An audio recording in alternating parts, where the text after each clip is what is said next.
नमस्कार। फोकाटोपीडिया पर एक बार फिर से आप सभी का स्वागत है। हम लोग देर से पहुंचे क्योंकि इंटरनेट की वजह से थोड़ा व्यवधान हुआ। कनेक्टिविटी की प्रॉब्लम थी, आवाज़ बहुत ज़्यादा इको कर रही थी, तो थोड़ा लेट हुआ, लेकिन हम शुरुआत करते हैं। और शुरुआत हम लोग कर रहे हैं एक अपील के साथ। ये अपील है बिहार के जाने माने कलाकार, मिथिला चित्रकार और नेशनल अवार्डी उत्तम प्रसाद पासवान के लिए। उत्तम प्रसाद पासवान इन दिनों लीवर कैंसर से जूझ रहे हैं और उन्हें हमारी आपकी मदद की जरूरत है। आप जो कुछ भी मदद करना चाहें, जितना भी मदद आपसे संभव हो, आप जरूर करें।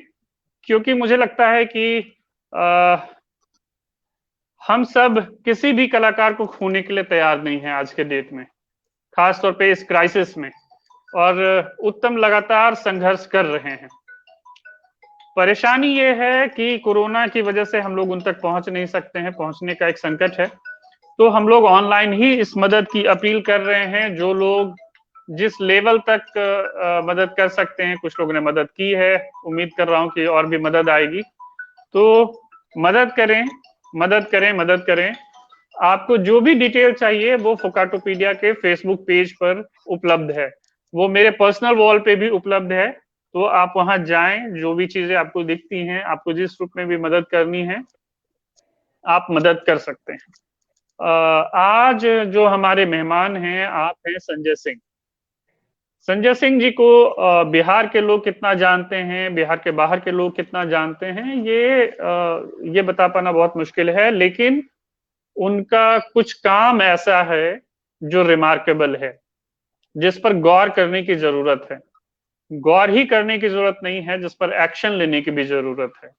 आपने पूर्णिया के क्ले रिलीफ म्यूरल्स पे काम किया है, मड मड म्यूरल्स पे काम किया है, और उसकी परंपरा अब धीरे धीरे खत्म हो रही है। तो चूंकि आज वैसे ही ऑलरेडी लेट हो चुका है, मैं बहुत छोटा सा परिचय रखते हुए कि आप संजय जी खुद भी पूर्णिया से हैं, शांति निकेतन से कला शिक्षा पाई है, क्राफ्ट म्यूजियम के लिए उन्होंने रिसर्च किया था, जिसको आज वो शेयर कर रहे हैं। इन दिनों बैंगलोर में रहते हैं, चित्रकार हैं, म्यूरल आर्टिस्ट हैं। सीधे हम संजय जी के हवाले करते हैं पूरा मंच, ताकि संजय जी एक छोटा सा परिचय के साथ अपना पूरा पेपर पढ़ सकें। संजय जी, अब ये आपके हवाले है। मैं थोड़ी देर के लिए हट जाता हूं आपके स्क्रीन से। धन्यवाद सुनील जी, बहुत बहुत धन्यवाद। हाँ, ये बात ऐसी है कि मैं जब एम फाइन कर रहा था म्यूरल डिजाइन में, तो हमें क्या होता है कि एक लिखना होता है, एक शोध पत्र लिखना होता है। उसमें हमें एक छोटा सा लघु निबंध लिखना पड़ता है जो रिसर्च बेस्ड होता है। इसके चक्कर में मैं परेशान था कि मैं क्या करूं क्या करूं। सारे सब्जेक्ट ढूंढ रहा था कि किस विषय पर लिखा जाए। समस्या मेरे साथ विषय की थी, न कि लिखने की। मेरे जो शिक्षक थे, श्री के जी सुब्रमण्यन, वो अक्सर मेरे स्टूडियो आया करते थे। एक दिन अचानक से काम देखते देखते उन्होंने पूछा कि क्या कर रहे हो उस रिसर्च प्रोजेक्ट के बारे में। तो मैंने बताया कि भाई, मैं तो अभी सोच नहीं पाया हूँ, वही ढूंढ रहा हूँ कि किस पर लिखा जाए। उन्होंने कहा कि ठीक है, तुम तो बिहार से हो, तुम मधुबनी पेंटिंग या म्यूरल टेक्निक पर लिख सकते हो। फिर मैंने तैयारी शुरू कर दी। मुझे लगा कि मधुबनी पेंटिंग पर तो काफी सारे मैंने देखे हैं किताबें, तो मधुबनी पर बहुत लिखने को है नहीं। फिर मैं म्यूरल टेक्निक की खोज में लगा रहा, उसके लिए सामग्री जुटाने लगा। एक दिन और वो आए और उन्होंने पूछा कि क्या हुआ, क्या कर रहे हो अभी। तो मैंने बताया कि देखिए, मैं म्यूरल टेक्निक पर कर रहा हूँ। मैं बहुत खुश था कि मैं कर रहा हूँ उस पर। फिर उन्होंने कहा कि इस पर क्या करोगे, बहुत लिखा जा चुका है। शायद वो भूल गए कि उन्होंने ही कहा था। फिर उन्होंने कहा कि ठीक है, तुम एक काम करो कि अपने शहर जाओ, पूर्णिया, उसके आसपास ढूंढो, कुछ मिले, कुछ अगर लोकल कला तुम्हें दिखाई दे तो ढूंढ कर लाओ, तो वो बेहतर रहेगा तुम्हारे लिए। मैं वहां से निकला, मेरे पास न कैमरा था न कुछ। मैं एक छोटा सा कैमरा लेकर आसपास के गांव में घूमना शुरू किया और फिर उसके बाद कुछ फोटो इकट्ठा किया और वापस आकर उनको दिखाया। उन्होंने कुछ फोटो तो देखकर साइड रख दिए, फिर कुछ फोटो को निकाल कर उन्होंने कहा कि ये इस तरह के फोटो अगर मिले तुम्हें तो ढूंढ कर लाओ और इस पर लिखना शुरू करो। इसके बाद मैं वहाँ का फिर डिटेल में विजिट किया, ट्रैवल किया, बहुत सारे गांव घूमा। मुझे बहुत सारे मटेरियल मिले जो कि रिलीफ म्यूरल थे।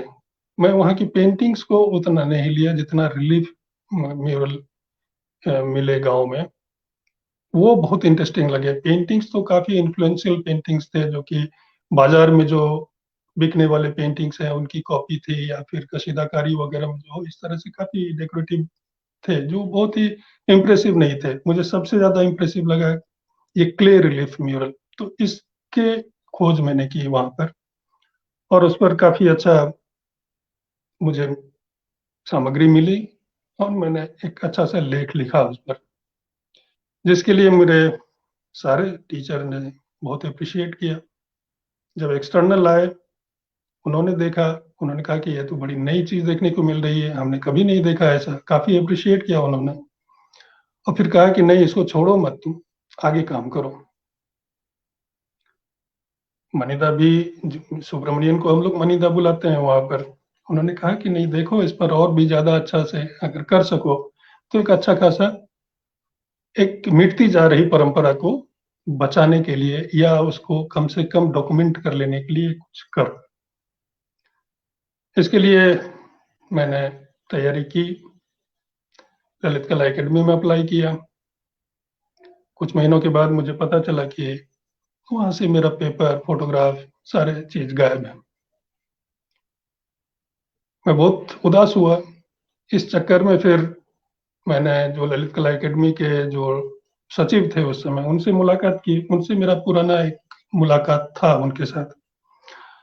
तो उन्होंने कहा कि ठीक है, मैं समझता हूँ कि यहाँ अकादमी में क्या होता है, मैं अभी आया हूँ यहाँ तो देख रहा हूँ, तो तुम निराश मत हो, जाओ क्राफ्ट म्यूजियम में जाकर अप्लाई करो, शायद वहां से कुछ मदद मिल जाए। मैंने वहां अप्लाई किया और कुछ दिनों के बाद मुझे पत्र मिला कि हाँ, मुझे ग्रांट मिला उस काम करने के लिए। हाँ, ग्रांट जितना मैंने मांगा था उतना तो नहीं मिला, बहुत ही कम था, लेकिन मेरी इच्छा थी कि ये काम किया जाए, तो मैंने स्वीकार कर लिया जो भी मिला और मैं निकल गया इसका डॉक्यूमेंटेशन करने के लिए। और लगभग 300 गांव का दौरा मैंने किया उस पूरे शहर में।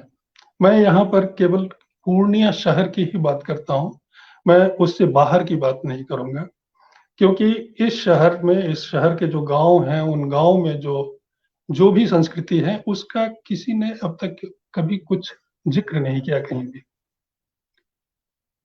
तो मेरा केंद्र बिंदु रहेगा पूर्णिया और पूर्णिया के गांव का, न कि मैं दूसरे जगह की बात करूंगा। तो इस मैं सोचता हूँ कि इसे पढ़ लेने से आपको भी ज्यादा समझने में आसानी होगी। भारतीय किसान संस्कृति का एक अजीब एवं महत्वपूर्ण पक्ष है भित्ति चित्र एवं मृत्तिका उत्कीर्णन कला, जो सदियों से गांव की घरों की दीवारों पर बनते चले आ रहे हैं। यह बहुमूल्य परंपरा आज भी एक जीवंत कलाकृति के रूप में भारत के विभिन्न प्रांतों में, विभिन्न क्षेत्रों में हो रहा है। और इसका एक प्रमुख क्षेत्र भारत का उत्तर पूर्वी राज्य बिहार भी है।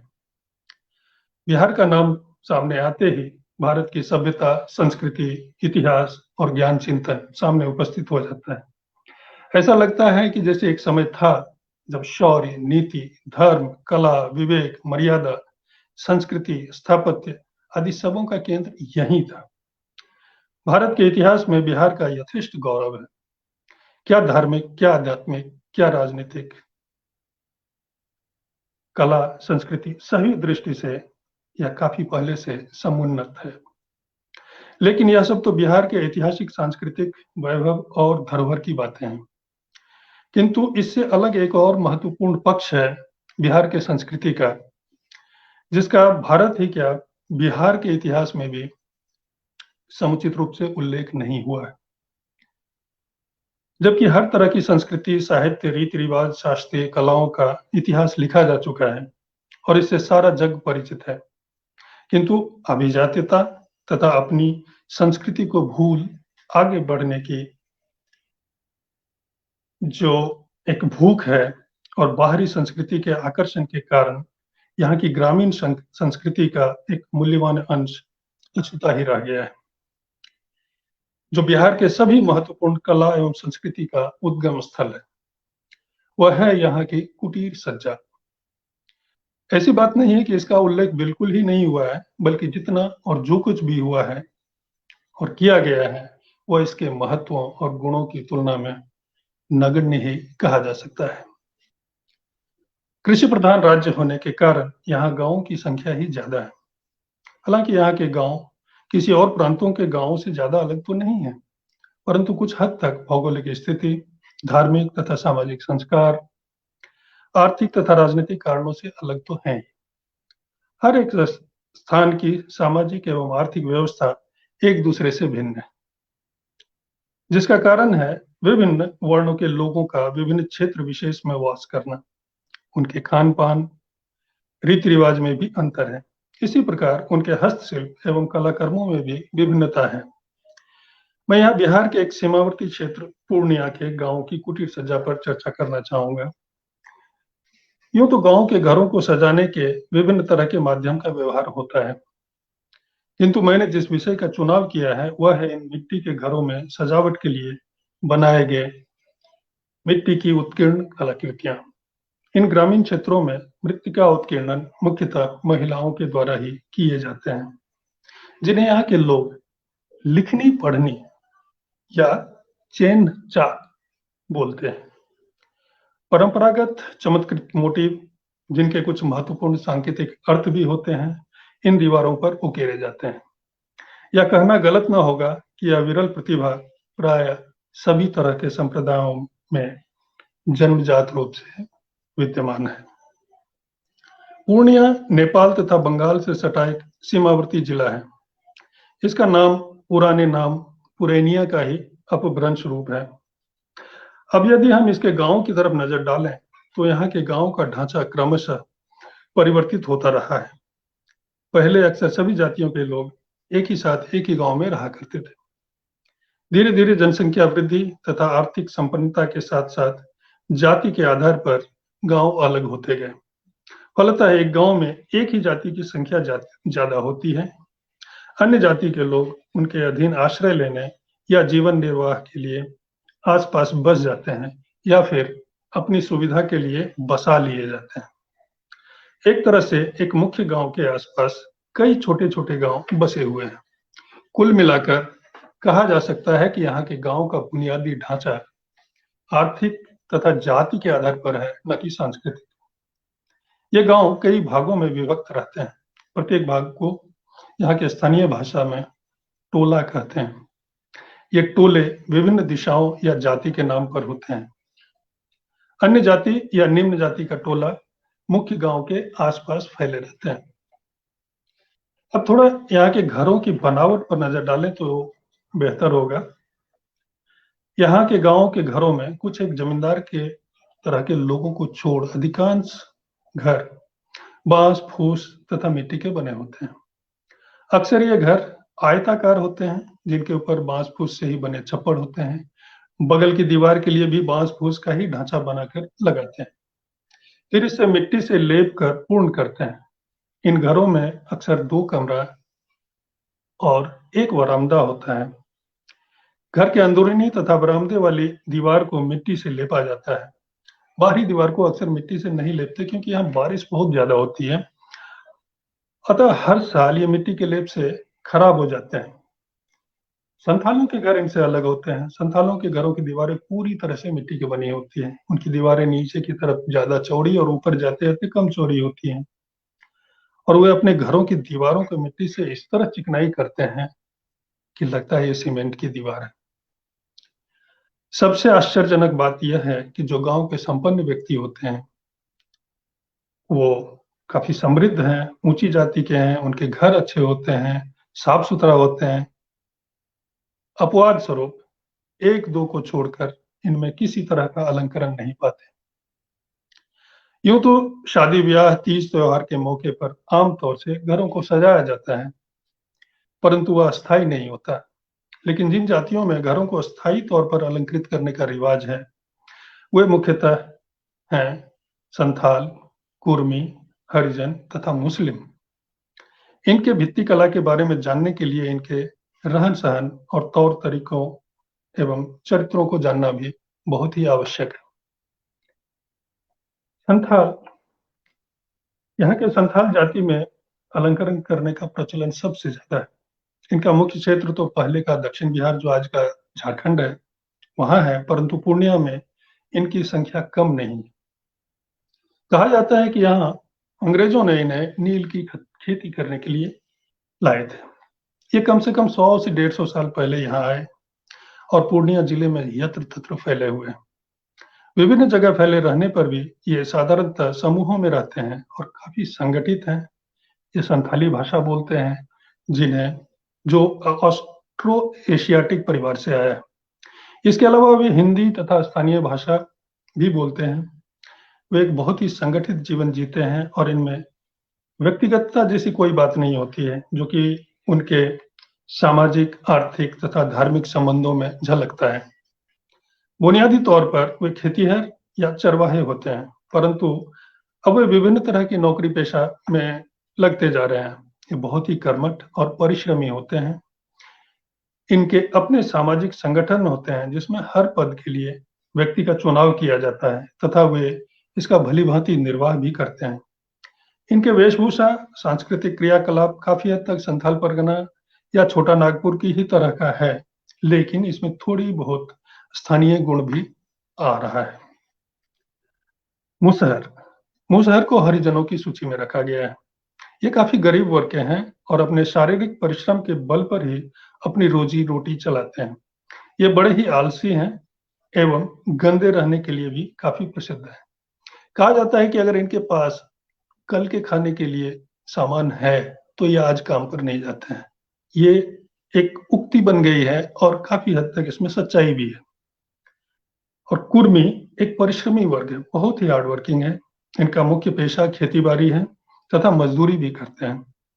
इनका रहन सहन, वेशभूषा तथा बोलचाल सवर्णों की तरह ही है।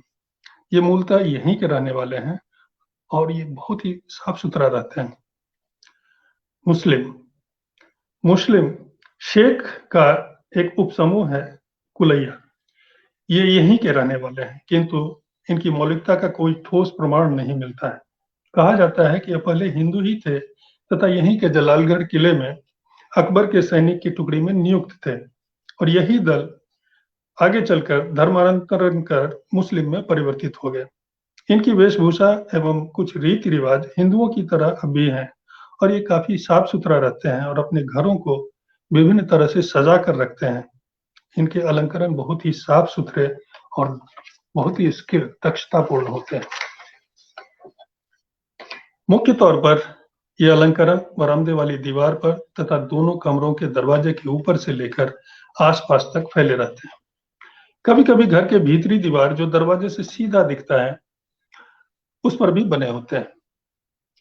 कभी कभी छोटे मोटे सामान रखने के लिए जो खाने यानी शेल्फ जो बनाए जाते हैं, उसमें भी मिट्टी को जोड़ जोड़ कर ये बनाए जाते हैं। ये खाने भी मिट्टी जोड़कर बनाए जाते हैं और उस पर अलंकरण भी मिट्टी जोड़ जोड़ कर बनाए जाते हैं। कभी कभी ही बाहरी दीवारों पर अलंकरण किए जाते हैं, लेकिन अधिकांश अलंकरण बरामदे पर ही होते हैं। इसका कारण कहा जा सकता है कि यहाँ के गांव में बरामदे पर ही ज्यादा समय बिताया जाता है तथा रात में सोते भी हैं। आस पड़ोस की महिलाएं अपने खाली समय में बैठकर विभिन्न तरह के हस्तशिल्प जैसे सुजनी बनाना, घास की टोकरी बनाना, चटाई बनाना, सिलाई बुनाई आदि का काम भी इन्हीं बरामदों पर करती हैं। या यूं कहें कि बरामदा ही उनके अड्डे का मुख्य स्थान होता है। इसके अतिरिक्त घर के पिछली दीवारों पर तथा ऊपर के कोनों में भी अलंकरण किए जाते हैं। इन कोनों में नीचे से लेकर ऊपर तक लगकर लंबित रूप से अलंकृत किए जाते हैं। इसके अलावा गांव में अनाज रखने के लिए जो मिट्टी से तैयार किए गए बड़े आकार के पात्र होते हैं, जिन्हें वहां के लोग कोठी कहते हैं, इसके बाहरी सतह को भी अलंकृत किया जाता है। इसके बनाने के भी कुछ निश्चित समय होते हैं। भित्ति चित्र तो विभिन्न पर्वों, उत्सवों तथा शादी ब्याह के मौके पर होते हैं, परंतु ये मृत्तिका उत्कीर्णन ऐसे मौके पर नहीं होते हैं, क्योंकि मिट्टी से अलंकरण करना सहज नहीं होता, इसमें बहुत ज्यादा समय लगता है।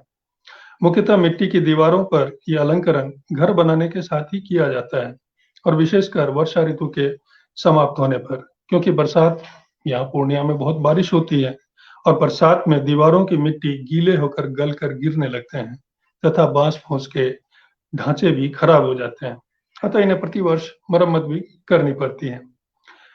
मरम्मत करते वक्त या फिर जब खेती बाड़ी से फुर्सत रहता है, तब गांव की महिलाएं तथा बच्चे अपना समय इन्हीं कामों में बिताते हैं। इसकी तकनीक जो है, मिट्टी की दीवार पर मिट्टी से काम करना बहुत ही सिंपल है, बहुत ही सहज सरल है। अक्सर ये दीवार बनाने के समय पर ही किए जाते हैं, क्योंकि उस समय दीवार की मिट्टी गीली रहती है तथा लेपन का काम भी महिलाएं ही करती हैं। तभी उसी समय ये महिलाएं अलंकरण का भी कार्य पूर्ण करती हैं। परंतु यदि दीवार पुराना या सूखा रहता है, तो उसे फिर से खुरदरा बनाकर पानी से भिगोकर उस पर मिट्टी का प्रलेप चढ़ा कर अलंकरण का कार्य करते हैं। अधिकांश अलंकरण मिट्टी जोड़ कर ही बनाए जाते हैं। बहुत ही कम अलंकरण ऐसे हैं जिसमें कुछ काट-छाँट की गई है। अतः ये अलंकरण दीवार की सतह से उभरे हुए रहते हैं, जिसे इंग्लिश में रिलीफ बोलते हैं। दीवार लेपने के लिए जिस तरह की मिट्टी का व्यवहार करते हैं, ठीक उसी तरह की मिट्टी इसके लिए भी व्यवहार किए जाते हैं। जिस तरह की मिट्टी का व्यवहार इसमें किया जाता है, उसे वहाँ की स्थानीय भाषा में चिकनी मिट्टी या गोरी मिट्टी कहते हैं। इसमें थोड़ा बहुत लसलसापन रहता है। इस मिट्टी के साथ धान के भूसे, सड़े पुआल तथा जूट के कुछ अंश मिलाकर पहले कई दिनों तक भीगने के लिए छोड़ देते हैं, जिससे ये माध्यम मिट्टी के साथ अच्छी तरह से घुल मिल जाए। फिर इन सब की अच्छी तरह से गुंदाई की जाती है और तब यह मिट्टी काम के लायक होता है। दीवार पर लगाए जाने वाले पहले सतह में भूसे और पुआल की मात्रा ज्यादा रहती है, फिर दूसरे तीसरे सतह में इसकी मात्रा कम होती रहती है, और अंत में केवल शुद्ध मिट्टी का ही पतला परत देकर सतह को चिकना बना दिया जाता है, और इस तरह से इस दीवार पर अलंकरण का यह काम पूरा होता है। आजकल तो कई घरों में सांचा से ढालकर बेल बूटेदार यानी कि ऑर्नामेंटल आलेखों से भी अलंकार करने का रिवाज चल पड़ा है, क्योंकि ऐसा करना काफी आसान होता है। ये सांचे बाजार में आसानी से मिल जाते हैं, किंतु इन आलेखों में इनकी सहजता सरलता कम हो जाती है तथा इनमें बाजारूपन ज्यादा आ जाता है। अधिकांश घरों में इन अलंकरणों को रंग करने का भी प्रचलन है। यूं तो आदिवासी लोग अपने घरों की दीवारों को मिट्टी के ही या अन्य कुछ चूर्ण रंगों का घोल लगाकर सतह को कई पट्टियों में सजाते हैं, परंतु इन अलंकरणों को अलग से भी रंग करते हैं। ये रंग काफी चटकीले होते हैं और बाजार में पाए जाने वाले सस्ते दामों के चूर्ण रंग यानी पाउडर कलर होते हैं। इन रंगों का इस्तेमाल ये सीधे तौर पर ही करते हैं। ये 2-3 रंगों को आपस में मिलाकर नहीं, जैसा रंग बाजार से मिलता है वैसे ही रंग सीधा ये इस्तेमाल करते हैं। फलतः इनके रंगों में परस्पर विरोधी यानी कॉन्ट्रास्ट कलर का इस्तेमाल देखने को मिलता है। अक्सर इन रंगों में किसी तरह का गोंद का इस्तेमाल नहीं करते हैं। यदि बहुत ही आवश्यक हो तो बबूल का गोंद मिलाते हैं, जो खुद ही बनाते हैं। कभी-कभी वे होली में इस्तेमाल होने वाले रंगों को पानी के साथ मिलाकर इसकी पुताई करते हैं। यही वजह है कि ये रंग ज्यादा दिन टिकते नहीं हैं और धूप तथा पानी लगने से हल्के हो जाते हैं। रंगों को सतह पर लगाने के लिए ये बहुत ही साधारण सा ब्रश का इस्तेमाल करते हैं, जिसे बांस की पतली टहनी, जिसे वहाँ की स्थानीय भाषा में करची बोलते हैं, या किसी लकड़ी के टुकड़े पर पुराने कपड़ों का एक टुकड़ा लपेट दिया जाता है और उससे ये ब्रश बनाते हैं, और यही तुलिका इन उभरे हुए आकृतियों पर रंग चढ़ाकर इनमें प्राणवंतता ला देता है। अब रंग की बात करें, इनके मुख्य रंग हैं लाल, पीला, नारंगी, नीला, हरा, गेरू तथा काला। ये मुख्य रंग हैं। नीले रंग के लिए ये लोग कपड़े में डाले जाने वाले जो नील का इस्तेमाल आमतौर पर किया जाता है, उसका इस्तेमाल करते हैं तथा लाल रंग के लिए पाउडर कलर या होली में जो रंग का इस्तेमाल होता है, उसका व्यवहार करते हैं। बाकी सभी रंग बाजार में जो सस्ते कीमत के रंग होते हैं, उसका व्यवहार ये करते हैं। परंतु अब तो बहुत एक घरों में जिनके बाहर के साथ यानी शहर के साथ संपर्क है या शहरों में काम करते हैं और उनका आना जाना है, वे लोग एनामेल रंगों का इस्तेमाल करने लगे हैं क्योंकि ये ज्यादा टिकाऊ होता है, पानी में या हाथ लगने से भी ये निकलता नहीं है और बहुत दिन तक वैसे ही चमकता बरकरार रहता है। अब जरा इसके विषय वस्तु को देखें। इन वृत्ति कलाओं के विषय वस्तु को यदि देखा जाए तो इसके कोई निश्चित विषय नहीं है। इसका कारण यह है कि ये किसी खास उत्सव या पर्व के लिए नहीं बनाए जाते हैं, बल्कि केवल अपने घर तथा परिवेश को सुंदर बनाने के लिए बनाए जाते हैं। मोटे तौर पर इनके विषय वस्तु को पशु पक्षी मोटिव, बेल बूटेदार मोटिव तथा ज्यामितिक मोटिव के तौर पर विभाजित करके देखा जा सकता है। ये हमारे अपने समझने के लिए है। हिंदू तथा आदिवासियों के घरों में जो अलंकरण है, उसमें अंतर करना मुश्किल हो जाता है क्योंकि आसपास रहने के कारण इनमें एक दूसरे का प्रभाव पड़ना काफी हद तक स्वाभाविक भी है। किंतु मुस्लिम घरों के मोटिव काफी अलग होते हैं क्योंकि यहाँ धार्मिक बंधन की बात आ जाती है, जबकि यह समुदाय भी इन्हीं गांवों या आसपास के गांवों में रहते हैं। लेकिन जैसा कि हम सभी जानते हैं कि इस्लाम धर्म में किसी भी आकृति के नकल करने की मनाही है। हालांकि आज शहरों में रहने वाले मुस्लिम काफी हद तक आगे बढ़ चुके हैं। देश विदेश में आज बड़ी संख्या में मुस्लिम कलाकार हैं जो आकृति मूलक चित्र तथा मूर्ति की रचना करते हैं, परंतु गांव में मानसिकता अभी बदली नहीं है। अतः उनके अलंकरणों में ज्यामितिक आलेख ही मिलते हैं। कभी कभी इन ज्यामितिक आलेख के साथ साथ उनके अपने धार्मिक चिन्ह, चांद तारे और कहीं कहीं मस्जिद की मीनारें तथा गुंबद भी दिखते हैं। हिंदू तथा मुस्लिम भित्तिकला के अलंकरणों में यह अंतर इतना स्पष्ट है कि कोई भी आसानी से इन्हें देखकर कह सकता है कि यह मुस्लिम परिवार का घर है। पशु पक्षी के मोटिव में कुछ ऐसे पक्षी हैं जो हर जगह हर गांव में मिल जाते हैं। पक्षियों में मोर काफी प्रचलित है, खासकर संथालों के घरों में। यूं तो पूर्णिया में मोर पाए नहीं जाते, फिर उन्होंने इसे कैसे बनाया? यदि इसकी सरलीकृत आकार और बनावट को देखें तो ऐसा लगता है कि यह मोटिव सही रूप से परंपरागत है, क्योंकि ये संथाल संथाल परगना और छोटा नागपुर से यहाँ आए थे। हो सकता है कि इनके पूर्वजों ने वहां पर मोर देखा हो उनके वहां के जंगलों में और उसकी सुंदरता से प्रभावित होकर अपने घरों की दीवारों पर उनकी तस्वीर बनाई हो, जिसे उनके वंशज आज भी दोहराए जा रहे हैं। या फिर ये मेले के चिड़ियाघरों में मोर देखा हो और उसकी खूबसूरती से प्रभावित होकर अपने इन कार्यों में इसका इस्तेमाल किया हो, क्योंकि यह केवल संथालियों का ही नहीं बल्कि गैर संथालियों का भी प्यारा सा विषय है। यहाँ तक कि यहाँ के कढ़ाई कशीदाकारी में भी इस मोटिव का व्यवहार प्रचलन में है। इसके अलावा उनके अपने पालतू पक्षी कबूतर तथा मुर्गी के अलावा कुछ मनगढ़ंत पक्षी भी इन घरों की दीवारों को सुशोभित करते हैं। इनमें पक्षियों की परिचिति से अलग उनके रूपाकारगत गुणों यानी कि स्ट्रक्चरल क्वालिटी जो है उसको महत्व दिया गया है। अक्सर पक्षियों के जोड़ों को सम्मुख रूप में यानी कि फेस टू फेस या कभी कभी उसको विपरीत मुखी जैसे बैक टू बैक करके दिखाया गया है, लेकिन पूरी तरह से समरूप भाव यानी सिमेट्रिकल है। अक्सर पक्षियों को फूल के पौधे, डाल आदि पर बैठा दिखाया गया है। संथालों तथा अन्य जाति के पक्षियों के चरित्र, बनावट और रूपाकार और विषय संथालों से भिन्न है। इन पक्षियों के चरित्रों को के ठोस तथा रैखिक गुणों को भलीभांति रूप से एक सामंजस्यपूर्ण यानी हार्मोनियस वे में अंकित किया गया है। इनके पक्षियों के बनावट को देखें तो यह रियलिस्टिक बनावट यानी वास्तविक बनावट से काफी भिन्न होते हैं।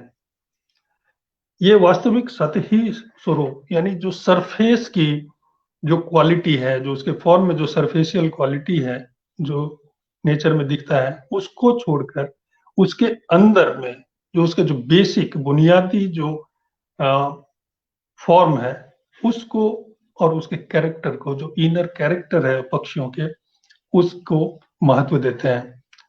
और इसमें उन शिल्पियों का जो सरल प्रकृति है, सहजात प्रतिभा जो उनमें है और उनमें जो इमोशन है, जो आवेग है, उसका भाव बहुत ही स्पॉन्टेनियसली स्वतः स्फूर्त रूप से प्रकाश पाता है। पशुओं में हाथी बहुत लोकप्रिय है। यहाँ इन लोक शिल्पियों में जिनके अंग प्रत्यंगों को विभिन्न तरह से सरलीकृत कर इन अलंकरणों में इस्तेमाल किया गया है। हाथी को मांगलिक और शान शौकत का प्रतीक माना गया है और बिहार में हाथी पालने का प्रचलन भी बहुत ज्यादा था। हाथी से बच्चों को भी काफी लगाव रहता है और संभव है कि यह उनका प्यारा सा जानवर होने के कारण वे अपने घरों की दीवारों पर अंकित करते हों, क्योंकि इन अलंकरणों का कार्य केवल महिलाएं नहीं बल्कि 8 से 12-13 साल के बच्चे भी बड़े चाव से इन दीवारों पर अपने अनुभव उकेरते रहते हैं, जो इनमें छिपे सौंदर्य बोध का एक सुंदर उदाहरण है। इसलिए भी इन आकृतियों में बाल सुलभ चिंतन और विभिन्न तरह के सरलीकृत आकार देखने को मिलता है। हाथी को छोड़कर अन्य पशु इतने नहीं मिलते जिसका उल्लेख किया जा सके। कुछ एक घरों में घोड़ा तथा कुत्ते की आकृति दिख जाती है, जबकि घोड़ों की संख्या इन गांवों में अच्छी खासी है तथा कुत्ते तो हर घर में मिल जाते हैं, परंतु इनके अलंकरणों में यह मोटिव प्रचलित नहीं है। एक दो घरों में ऊंट की आकृति एक जुलूस की तरह से उकेरा गया है, लेकिन यह मोटिव भी साधारण तौर पर नहीं दिखता। नदी नालों से भरे इस क्षेत्र में मछली खाने का रिवाज सर्वसाधारण है। मछली को यहाँ शुभ संकेत भी माना जाता है। फलतः इन कुटीर अलंकरणों में मछली के मोटिव भी काफी मात्रा में मिलते हैं। इसके अलावा कुछ घरों में लता, फूल आदि के सजावटी पैटर्न भी हैं, जो अक्सर घर के बाहरी कोना, दरवाजे के चौखट के आसपास स्थान के हिसाब से क्षैतिज या लंबित यानी हॉरिजॉन्टल या वर्टिकल रूप में उपस्थापित किया गया है। विभिन्न तरह के फूल पौधे जो उनके अपने आसपास के क्षेत्रों में पाए जाते हैं का चरम सरलीकृत आकार को इन्होंने रंग तथा रूपाकार के माध्यम से दर्शाया है, जिसका दोहराव पूरे सतह में एक गतिशीलता लाता है तथा स्थापत्य के कठोर ज्यामिति के साथ एक अद्भुत सामंजस्य स्थापित करते हैं। अपने आसपास के प्राकृतिक फूल पौधों, लताओं की सुंदर आकृतियों के छंदमय गुणों से प्रभावित होकर तथा कुछ परंपरागत मोटिव का निरूपण करते हैं। इनमें उनके सतही स्वरूप नहीं होते हैं, बल्कि उनमें गर्हित उनका अति संक्षिप्त सार ही होता है। फूल पत्तों के ये मोटिव वहां के सुजनी तथा रुमाल की किनारी में भी पाए जाते हैं। इन अलंकरणों में सबसे ज्यादा ज्यामितिक अलंकरण मिलते हैं, जो प्राय सभी समुदायों के घरों में है, विशेषकर मुस्लिम घरों में तो निश्चित रूप से ही। यदि इन आलेखों में प्रयुक्त मोटिव का बारीकी से अध्ययन किया जाए तो हम पाते हैं कि यहाँ के किसी न किसी स्थानीय पौधे से मेल खाते हैं। अगर अक्सर ये ज्यामितिक रूपाकार प्रकृति के रूपाकारों का ही रूपांतरित रूप होता है। कहीं कहीं मिट्टी के अलावा अन्य माध्यमों जो उनके अपने घर तथा आसपास की वस्तुओं जैसे कांच के चूड़ियों के टुकड़े, आईने के टुकड़े या रंगीन शीशों के टुकड़ों का भी इस्तेमाल करते हैं। कभी कभी इन मोटिवों को इतना तोड़ते मरोड़ते हैं कि यह एक भ्रम की स्थिति पैदा करता है कि यह है क्या। इसके अलावा ईसाई मिशनरियों का प्रभाव भी यहाँ के अलंकरण पर पड़ा है। कहीं कहीं इनमें ईसाई धर्म का प्रतीक क्रॉस को भी इस्तेमाल किया गया है तथा ईसाई शिक्षा तथा उनके संपर्क में आने से इनकी कला में एक तरह की अभिजातता यानी कि सोफिस्टिकेशन भी आने लगी है, जो इनको वास्तविकता की तरफ ले जाता है। इन अलंकरणों में रंग करने का प्रचलन सबसे ज्यादा संथाल समुदाय में है। इनका प्रिय रंग नीला देखा गया है। पक्षियों के रंगों में दागों के लिए ये एक रंग के ऊपर अन्य रंगों से बनावट तैयार करते हैं, यानी एक टेक्सचर बनाते हैं। और रंग लगाते समय कभी भी वे सचेत होकर रंग नहीं लगाते हैं। उनके अपने आवेग को, अपने इमोशन को अतिशीघ्र ही रूपायित करने की प्रकृति के कारण इनमें स्वतः स्फूर्तता आती है तथा इनके आवेग को अच्छी तरह से समझा जा सकता है। एक अत्यंत ही विलक्षण मृत्तिका उत्कीर्णन का उदाहरण है हरिजन के घरों में बने उनके पूजा का कमरा। यह एक ऐसा कमरा है जिसे उनके परिवार के लोगों के अलावा शायद 1-2 आस-पड़ोस के लोग ही देख पाते होंगे। उनके लिए यह बहुत ही पवित्र स्थान है जिसमें किसी भी अन्य व्यक्ति का प्रवेश वर्जित है। मुझे इस पवित्र कमरे में जाने की इजाजत तो मिली, परंतु बहुत सारे शर्तों के साथ। एक अचंभित करने वाला वातावरण होता है वहां का। छोटी सी अंधेरी कोठरी में दीवारों पर काफी सारे आकार बने महसूस किया जा सकता है जिसका आकार निर्दिष्ट नहीं होता। विभिन्न तरह की आकृतियां पूरे दीवार पर फैली रहती हैं। इस दीवार को चावल के आटे के घोल, जिसे वहां की स्थानीय भाषा में पिठार कहा जाता है, से इस पर छिड़काव किया रहता है और यह छिड़काव भी बहुत ही स्पॉन्टेनियस रहता है, स्वतः स्फूर्त रूप से किया जाता है। कभी-कभी हाथ के पंजों का भी छाप लगाया जाता है और इसके बीच-बीच में सिंदूर से कुछ चिन्ह बनाए जाते हैं। कुल मिलाकर अंधेरे में यह पिठार की सफेदी सिंदूर के साथ मिलकर उस अंधेरी कोठरी में एक जादुई शक्ति का माहौल बनाता है। एक अदृश्य शक्ति का एहसास निश्चय ही किसी भी व्यक्ति को एक तरह के भय के आवेश के साथ श्रद्धा एवं आस्था से भर देता है।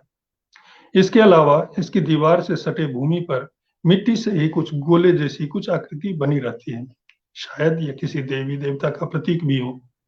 कुछ एक घरों में इन दीवारों पर उभरे आकृतियों के साथ ईश्वर के विभिन्न अवतारों के चित्र, जो कैलेंडर बाजार में मिलते हैं, टांग दिए जाते हैं। कुल मिलाकर इस कमरे में एक रहस्यमय वातावरण की सृष्टि होती है जिससे उनके इन विमूर्त आकृति में बसे उनके असीम आस्था की झलक देखने को मिलती है। पूर्णिया जिले के इन ग्रामीण मृत्तिका उत्कीर्णन अलंकरण का एक सर्वप्रमुख गुण है स्थान विभाजन, जिसे हम आर्ट की भाषा में स्पेस डिवीजन कहते हैं। किसी भी दृश्य कला में स्थान विभाजन की भूमिका अत्यंत ही महत्वपूर्ण होती है। विशेषकर भित्ति अलंकरण में इसका एक अलग ही महत्व होता है। इसका संबंध स्थापत्य के साथ होता है, जिसमें स्थापत्य के ढांचा, सतह के विभिन्न स्तर तथा दीवार के आकार को भी ध्यान में रखना होता है। किंतु लोक शिल्पी कभी भी इस तरह की तकनीकीगत बौद्धिकता को महत्व नहीं देते। अपने फुर्सत के क्षणों में अपने परिवेश को सुंदर बनाने के लिए उनके मन में जिस प्रकार का आवेग आता है, वह अपने सामने की दीवार पर उस आवेग को रूप प्रदान करते हैं। इसके लिए वे किसी सिद्धांतों की अपेक्षा आवेग को महत्व देते हैं। फिर भी उनमें छिपी रहस्यमय सृजन शक्ति के कारण उनके द्वारा उकेरे गए रूपाकारों के उपस्थापन में ऐसा गुण रहता है जो स्थापत्य के सतह को स्पंदित कर देता है। इन ग्रामीण मृत्तिका उत्कीर्णनों के सूक्ष्म अध्ययन करने पर हम पाते हैं कि वह स्थान में रूपाकारों के सृजन केवल रूप प्रदान करने के लिए नहीं करते, बल्कि उसका संबंध पूरी दीवार के साथ रखते हैं। फलस्वरूप पूरे सतह में एक नकारात्मक तथा सकारात्मक, निगेटिव और पॉजिटिव स्पेस का सृजन होता है, जिसके आपस में सामंजस्यपूर्ण यानी कि हार्मोनियस संबंध होते हैं। यहाँ के प्राय सभी अलंकरणों में हम देखते हैं कि वे कभी भी पूरी दीवार के सतह को रूपाकारों से नहीं भरते हैं, बल्कि रूपाकारों के गठन के मुताबिक खाली स्थान भी छोड़ते हैं, जिससे कि रूपाकार उस स्थान में पूर्ण रूप से अपनी अभिव्यक्ति दे सके। बड़े से बड़े खाली स्थान में एक छोटा सा मोटिव कभी भी अपनी दीवार से अपना संबंध नहीं छोड़ता, क्योंकि उस बड़े खाली स्थान में भी उसका ऐसा ढांचा बना रहता है कि वो पूरे खाली स्थान को बैलेंस करता है, यानी भारसाम्य करता है। दीवार पर उकेरे गए इन रूपाकारों में त्रिमात्रिकता यानी 3 डायमेंशनलिटी नहीं है। समतल सतह पर उभरे ये रूपाकार भी समतल हैं और इस समतलता को तोड़ने के लिए शिल्पियों ने विभिन्न प्रकार से कोशिश की है। कभी-कभी वे मोटिव के कुछ अंश में रैखिकता रखते हैं, कभी-कभी रंग के बनावट से दीवार की समतलता से अलग करते हैं, लेकिन केवल रूपाकार के द्वारा ही नहीं, बल्कि दीवार के बाकी खाली समतल जगहों में भी विभिन्न तरह के प्रकोष्ठ यानी ब्लॉक बनाते हैं। मिट्टी के स्तर लगाकर इनके सतह को ऊंचा कर उसकी समतलता में मात्रा लाने की कोशिश करते हैं। कभी-कभी ये प्रकोष्ठ, ये ब्लॉक इन अलंकरणों के लिए फ्रेम का काम भी करता है। किसी भी हालत में स्थान के हिसाब से रूपाकारों का निर्माण हुआ है। कभी भी ऐसा नहीं लगता कि इन रूपाकारों को इन स्थानों में जबरदस्ती उकेरा गया है। रूपाकारों की जैविकता उसकी बनावट में फलने-फूलने के जो गुण हैं या उनकी अपनी जो स्वतंत्र अभिव्यक्ति तथा शिल्पी के आवेग उस स्थान में स्वतंत्रता पूर्वक अपना परिचय देते हैं। अपने आवेग को अभिव्यक्त करने के लिए विभिन्न स्थानों के लोक शिल्पी अपने घरों की दीवार पर विभिन्न प्रकार के तरीके अपनाते हैं। अगर तुलनात्मक रूप से हम देखें तो हम पाते हैं कि जहाँ गुजरात तथा राजस्थान में यह उत्कीर्णन ज्यामितिक तथा अलंकारिकता पर आधारित है, वहाँ पूर्णिया के वित्तीय उत्कीर्णन सजावट के साथ ही साथ भावाभिव्यक्ति, परिवेश, रूपाकार के गठन तथा मूर्तिगत गुणों पर आधारित है। न तो यहाँ के अलंकरणों में किसी तरह के संकेत या प्रतीक को दर्शाते हैं और न ही किसी धार्मिकता के बंधन में है। जहाँ भी धार्मिक बंधनों का उपयोग, चिन्हों का उपयोग किया गया है, उसके पीछे भी सजावट के लिए उसके रूपाकार का सहारा लिया गया है। जबकि पंजाब तथा अगर हम बिहार के ही मधुबनी जिले के अलंकरणों को देखें, तो या तो पूजा के लिए व्यवहार किए जाते हैं या फिर धार्मिक विश्वास के आधार पर सांकेतिक रूप में इसका निरूपण हुआ है। पूर्णिया के उत्कीर्णन में न तो अभिजात्यता यानी सोफिस्टिकेशन है और न ही किसी तरह का कोई प्रभाव ही काम करता है। इनकी तुलना में राजस्थान तथा गुजरात के अलंकरणों में उनके वेशभूषा में प्रचलित मोटिव का प्रभाव इन वित्तीय अलंकरणों पर है। साथ ही उनमें अभिजात्यता बड़े पैमाने पर है। इन शिल्पियों की कार्यकुशलता का महत्व हो जाता है। राजस्थान या गुजरात के म्यूरल्स में अगर हम देखते हैं तो उसमें उनका क्राफ्टमैनशिप बहुत ही ज्यादा है बनिस्पत रूपाकार के गठन तथा उपस्थापन के। पूर्णिया के इन उत्कीर्णनों में आसपास के परिवेश की झलक तो मिलती है, परंतु मानव आकृतियों का अभाव है। इसका कारण वे खुद भी नहीं जानते हैं। ये ग्रामीण लोक शिल्पी जिस आर्थिक स्तर के हैं, उन्हें दैनिक कठोर परिश्रम करना पड़ता है। अपने दैनिक कार्यों से ही उन्हें फुर्सत नहीं मिलती कि वे इससे अलग कुछ सोच सकें। फिर जितना भी समय वे निकाल पाते हैं, उसमें ही अपने घरों को सजाने का प्रयास करने के कारण उनके अलंकरणों में सहजता तथा स्वतः स्फूर्ता का गुण आता है, जिसमें बौद्धिकता कम तथा उनका शैल्पिक सृजन ही ज्यादा होता है। इन शिल्पियों की आर्थिक स्थिति दिन ब दिन बढ़ती जा रही जनसंख्या, रोजगार के अवसर के अभाव तथा अभिजात्य बनने की होड़ एवं समय सापेक्ष कार्य होने के कारण इन अलंकरणों के कार्यों में कमी होती जा रही है। और इसका एक प्रमुख कारण इनके द्वारा किए गए अलंकरणों को किसी भी तरह से किसी तरह का प्रोत्साहन तथा पहचान का न मिलना तो है ही। दूसरा बड़ा कारण है सरकार के द्वारा उनके तथाकथित जीवनोद्धार के लिए आवंटित की गई इंदिरा आवास योजना। इस योजना से उन्हें एक कमरे का पक्का मकान तो मिल जाता है, जिसमें न तो ये पहले की तरह रह पाते हैं और न ही कलाकर्म करने का ही कोई अवसर बन पाता है। इसके अलावा कुछ बाजारू व्यावसायिक छुटभइये चित्रकारों के द्वारा उन इलाकों में जाकर चटकीले रंगों में व्यावसायिक तौर पर चित्र बना देने की वजह से इनके कार्यों में कमी आती जा रही है। और अब तो स्थिति यह है कि इन ग्रामीण लोगों की यह सहजात प्रतिभा पूर्ण रूप से समाप्त होने की कगार पर है। ये था पूरा एक संक्षेप में संजय जी ने बताया कि पूर्णिया में क्या स्थिति थी। आप चूंकि खुद वहां से हैं, पूर्णिया से हैं संजय जी, आपका आना जाना तो होता होगा। उसके बाद कभी आपने देखा कि वहाँ क्या स्थिति है आज मड म्यूरल्स की? हाँ, मैं एक गांव देखा जो मैं बचपन से ही देखता आया था। और 4-5 साल पहले जब मैं अपने गांव गया था, हम लोग तो रहते शहर में है पूर्णिया में, लेकिन अपने दादाजी के गांव यूं ही घूमने गया और उस गांव में भी गया जो संथाल गांव है, नदी के किनारे बसा हुआ। काफी सारे म्यूरल थे वहां पर जो मैंने अपने इस प्रोजेक्ट के लिए वहां से उसकी तस्वीरें ली थी। लेकिन जब दोबारा गया तो उनके जो घर थे वो भी कई भागों में बट गए हैं, छोटे छोटे छोटे छोटे घर बन गए हैं। और अब वहां पर कुछ भी नहीं है, कोई भी न म्यूरल करते हैं। वो औरतें जो पहले बैठ के या चलते चलते गाना गाती थी, ना वो गाना सुनने को मिलता है, ना घरों में अलंकरण है। बस छोटे छोटे घरों में, जैसे कि शहर में झुग्गी झुगरी है वैसे ही रह रहे हैं वो, गांव के खुले वातावरण में भी।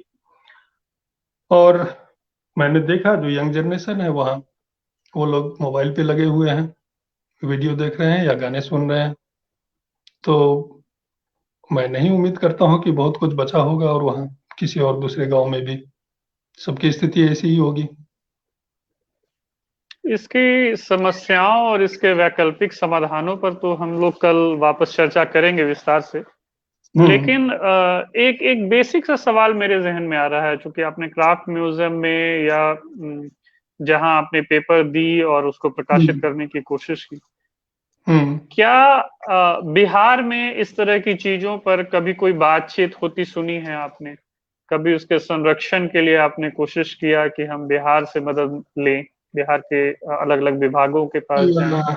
नहीं, अगर व्यक्तिगत तौर पर पूछे तो मैंने कभी कोशिश भी नहीं किया, क्योंकि जो स्थितियां वहां पर देखने सुनने को मिली है तो कभी भी हमने कोई आस ही नहीं लगाई कि बिहार से हमें कुछ मिल सकता है। नहीं, ऐसी ऐसी इसलिए ऐसी निराशा क्यों? ये तो वहाँ की स्थिति है, और उस समय तो आप राजनीतिक स्थिति देखेंगे तो मैं क्या बताऊं, मैं तो बहुत ही अलग तरह की बात हो जाएगी। तो राजनीतिक स्थिति भी ऐसी थी कि न तो विकास हो चल रहा था, और लोगों में इतनी फूट कर दी गई थी कि लोग एक दूसरे से मिलने में भी डरते थे। तो इसलिए मैंने कोई उम्मीद नहीं रखी वहाँ के लिए। अच्छा, उस पर कभी और दोबारा काम करने के लिए सोचा है आपने, अगर मौका मैं मिले बहुत बार और हम सोचा, लोग वापस उन क्षेत्र में जाएं? मैंने दोबारा सोचा, मैंने सोचा कि अगर मुझे अच्छा से स्पॉन्सर मिले तो मैं वीडियो बनाऊंगा, न कि जी। Still photography. तो एक बहुत ही अच्छा, और मैंने अपने मित्रों से बात भी की। दिल्ली में हमारे मित्र हैं जो सिनेमा ऑटोग्राफर हैं, उन्होंने कहा कि हम चलेंगे, हम करेंगे, लेकिन हमें फाइनेंस की एक सबसे बड़ी समस्या है। और मैं तो वहाँ का हूँ, मैं तो, मुझे कोई दिक्कत नहीं है, मैं कर सकता हूँ बिना पैसे के भी। और एक क्राफ्ट म्यूजियम का प्रोजेक्ट भी जो किया, कुछ ना कुछ मेरे पॉकेट से ही लगा इसमें, लेकिन ये मेरी इच्छा थी कि मैं करूं, इसलिए मैंने किया। लेकिन जब मैं किसी फोटोग्राफर को लूंगा या किसी और लोगों को इन्वॉल्व करूंगा इसमें, तो मुझे तो उसको तो पे करना पड़े, वो तो फ्री में नहीं करेंगे। जी। तो सबसे बड़ी समस्या इस तो फाइनेंस की वजह थी। इसको आपने वॉल के साथ साथ दूसरी जगहों पे भी ट्रांसफर की, जो जो कुछ तस्वीरें सामने आई थी पिछले दिनों जिसमें पेपर मेसी पे आपने ट्रांसफर की, हाँ, तो वो उसके बारे मैंने में थोड़ी खुद, जानकारी। नहीं वो मैंने खुद किया, क्योंकि मैं आपको कुछ फोटोग्राफ अभी नहीं दे पाया, क्योंकि वो स्लाइड्स है मेरे पास। और अभी जो लॉकडाउन के चक्कर में मैं उसे प्रिंट भी नहीं करवा सका, उसके लिए मुझे ढूंढना पड़ेगा। और बहुत काफी अच्छी स्लाइड है मेरे पास। वो देख देख कर हमेशा ऐसा लगता था कि क्यों ना ये फॉर्म इतने ऑर्गेनिक हैं, इतने वाइब्रेंट हैं, तो उसको लेकर कुछ करूं। अब लेकर, क्योंकि जब मैं यहाँ घर बना रहा था, घर बनाने के लिए भी मैंने सोचा कि मैं ईंट की दीवार खड़ा करूंगा जैसे बिहार में होता है, और अंदर मैं पूरा मिट्टी से लेपूंगा जैसे कि संथाल लोग करते हैं या आमतौर पर बिहार के घरों में होता है, और उसमें म्यूरल बनवाऊंगा वहां से लोगों को ले आकर। जी। लेकिन वो हो नहीं पाया, क्योंकि जो यहाँ के ईंटों की क्वालिटी है, जो वेदर है, उस हिसाब से वो सुटेबल नहीं था। और मुश्किल था कि वहां से उतने वर्कर को यहाँ पर लाकर लाना। तो ये था कि इस पर और कुछ करने के लिए कैसे कर सकते हैं। तो मैंने क्या किया कि मैं प्लाईबोर्ड का बेस तैयार किया, और उसके ऊपर पेपर मैसी में इसको कोशिश किया कि किस तरह से हम एक फॉल्स वॉल बना सकते हैं, मिट्टी की दीवार के तरह का। और मैं काफी सक्सेसफुल रहा। मैंने एक कमीशन वर्क भी किया, जो पूर्णिया के काफी सारे मोटिव्स का इस्तेमाल करते हुए उसको अपने ढंग से पूरे दीवार पे मैंने बोर्ड पे लगाकर स्क्रू किया, जो उस आप अगर वहां बैठेंगे तो लगेगा कि हाँ, गांव की दीवार के सामने बैठे हैं हम। तो मुझे बहुत मजा आया, और फिर मैंने पैनल भी काम किया, और काफी सारे पैनल बना के मैंने यहाँ पर एग्जीबिशन किया, और काफी अप्रिशिएट भी लोगों ने किया उसे। और तो ये हल्का खैर होता अनेक है, समस्याएं हैं जी। इसको आप आसानी से ट्रांसपोर्ट कर सकते हैं। ये हल्का भी होता है। जो मिट्टी के दीवार, मिट्टी से अगर काम करेंगे तो वो टूट जाएगा आप, क्योंकि उसको आप पका नहीं सकते हैं, और क्रैक होता है करने के बाद, कुछ दिनों के बाद वेदर प्रूफ नहीं हो पाता है। इसलिए पेपर में से मुझे बहुत ही सुटेबल लगा इसके लिए। तो बहुत सारी समस्याएं हैं और निश्चित तौर पे कुछ ना कुछ समाधान भी होगा जिसकी चर्चा हम लोग कल करेंगे।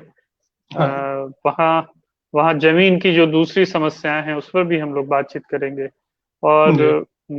इसके प्रलेखन पर भी बातचीत करेंगे क्योंकि बहुत सारी प्रलेखन से भी जुड़ी हुई समस्याएं हैं हमारे पास। हम्म, बहुत सारे आर्ट फॉर्म्स हमारे खत्म होते जा रहे हैं हम्म, और उस कड़ी में कम से कम संजय जी के पास एक दस्तावेज है। हम्म, हम काम करना चाहते हैं, फोकाटोपीडिया भी काम करना चाहती है और हम जैसे बहुत सारे लोग काम करना चाहते हैं। हम्म, लेकिन एक एक निश्चित तौर पे एक आर्थिक मदद तो चाहिए। हाँ, उसका विकल्प क्या हम लोग जनरेट कर पाते हैं उसको देखना होगा।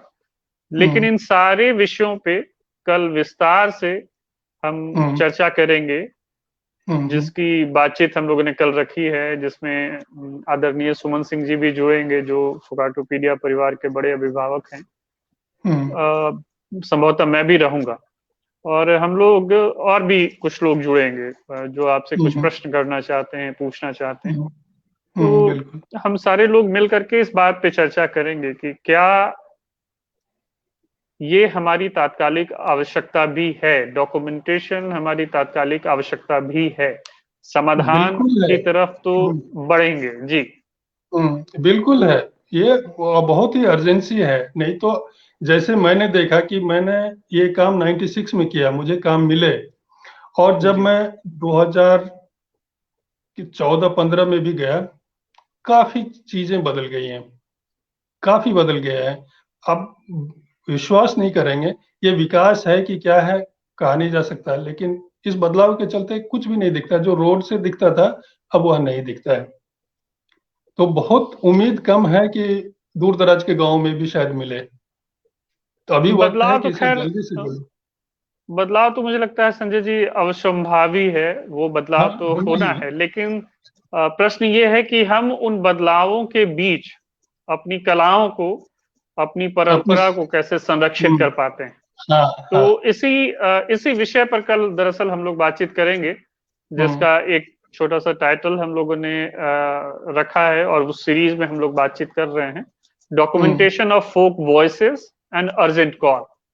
हम्म, जिसमें हम लोग कल पूर्णिया चैप्टर पर दरअसल बात करेंगे, पूर्णिया के मड म्यूरल्स पे हम लोग बातचीत हम्म, करेंगे। हम्म, तो जो भी लोग, हालांकि आज बहुत ज्यादा लोग नहीं जुड़े हैं तकनीकी वजह हम्म, से, जो एक हम्म, कटाव होता है फिर निकल जाता है, ये हम्म, इंटरनेट का टाइम है। हम्म, लेकिन कल हम लोग निश्चित तौर पे इस पर काफी विस्तार से चर्चा करेंगे क्योंकि पेपर हमारे पास है और तमाम लोगों को सर्कुलेट किया जा चुका है, जो लोग भी इस पे चर्चा करना चाहते हैं।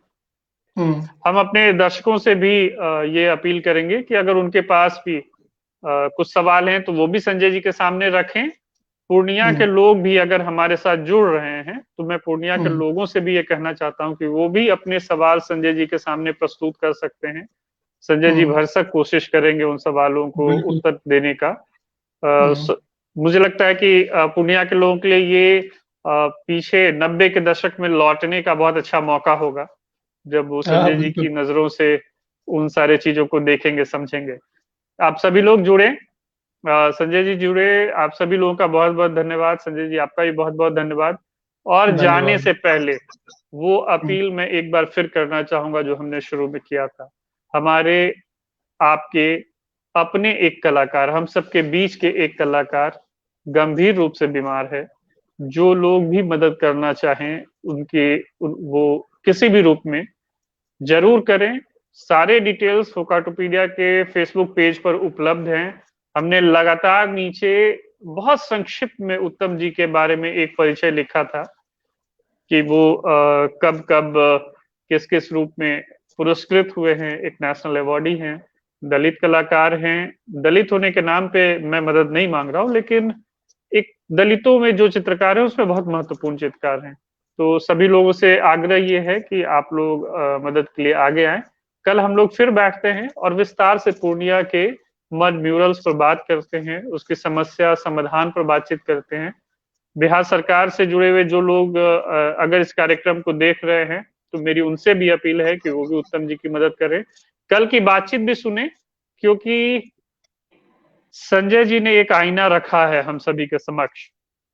वो तमाम लोग जो कला संस्कृति से जुड़े हैं, उनके समक्ष एक आईना है कि उस आईने के जरिए वो पूर्णिया को देखें, हमारी लोक संस्कृति को देखें, विचार करें कि हम कैसे उन्हें संरक्षित कर सकते हैं, कैसे सकारात्मक तरीके से, कलात्मक तरीके से उनको बचाया जा सकता है। बदलाव तो होना है, हम ये नहीं कहेंगे कि हमारे जो लोक कलाकार हैं वो न बदलें, समय के साथ उनमें भी बदलाव आएगा, लेकिन उन बदलावों के बीच हम अपनी परंपरा, हमारी संस्कृति को कैसे अक्षुण्ण रख सकते हैं, कैसे उसको विस्तार दे सकते हैं, इन तमाम विषयों पर संजय जी के साथ कल बातचीत होगी। आप सभी का एक बार फिर से जोड़ने के लिए बहुत बहुत धन्यवाद, बहुत बहुत आभार। धन्यवाद। धन्यवाद सब। Thank you Sanjay ji.